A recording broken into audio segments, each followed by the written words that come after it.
guys, welcome back to my channel. So, mag-Bisaya na daw po. Mag-Bisaya na. Wow! So, pasensya nyo na kasi namin pa lang ako na.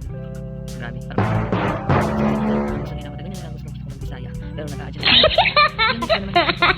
Pero kasi, pasensya na din kasi ngayon parang nag-grab ako. Wow! So, bakit? Pumayag na lang ako pag-Bisaya kahit na hindi na para sa mga Tagalog na syempre ang Bisaya na lang mag-adjust para maintindihan din yung mga Tagalog. But, siguro ako kasi sa tuwing nagtatagalog ako kasi hindi ko na maintindihan balik na Bisaya, but overall Tagalog pa rin. Pero alam ko kasi kapag mag-Bisaya ako meron lang isang bagay, Tagalog kasi sanay ako mag-vlog na Tagalog. Wow! Ganyan kasi pag Tagalog ka meron kang ano ka talaga na mag-Bisaya talaga kung ano ka. Pero meron ding ayun, alam ko kasi kapag mag-Bisaya ako na mag-ano, meron pa rin Tagalog kasi nasanayan ko na din. So ganun din yung mga ano ko na viewers ng mga Bisaya ko na mga syempre kakilala mga Bisaya na nanonood na lagi na silang nag-a-adjust kasi nga puro Tagalog na lang ako kasi buwan na talaga ako puro sa mga videos ko totoo. Wala akong isa. But sayang naman kasi yung ginamit kong natutunan ko sa mga bata ko tapos hindi ko magagamit ngayon.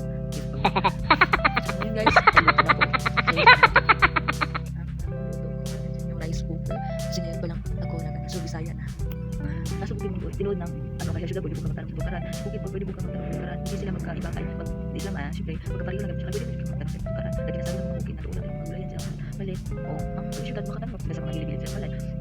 Tapos nasa bukid ni nagliso din ni kay upat yung paswela.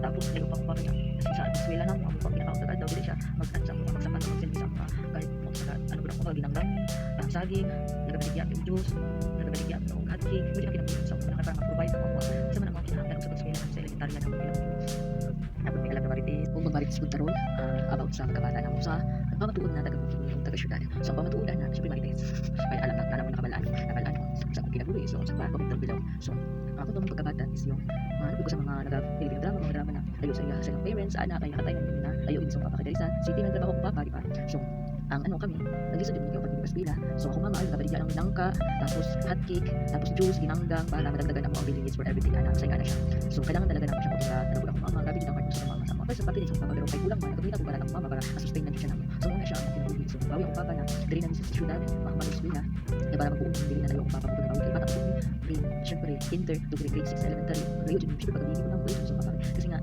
kay ano ay kay mo na siya pinagbilang so ano lang maalala mo ba alam ko tagalog ano ginato na kana ano ba kaya ato na to mga ano mas okay mo na may ano ka ba experience ko sa ba o di ba nakay mo natutunan sa mga experience sa so muna na siya taga sa ibang kanto so dako sa kuwang cheese kaniadto manggod sa kuwang cheese makadaog na ako mamuluto syempre pag mga kuha nagsimong cheese o di ba so maghatag pa kuha na sa una ang size inyo na ako lang ang price okay na sa kuha pang reseso wala ko naghatag ko dili magdalo ano man na ang buhay wala ko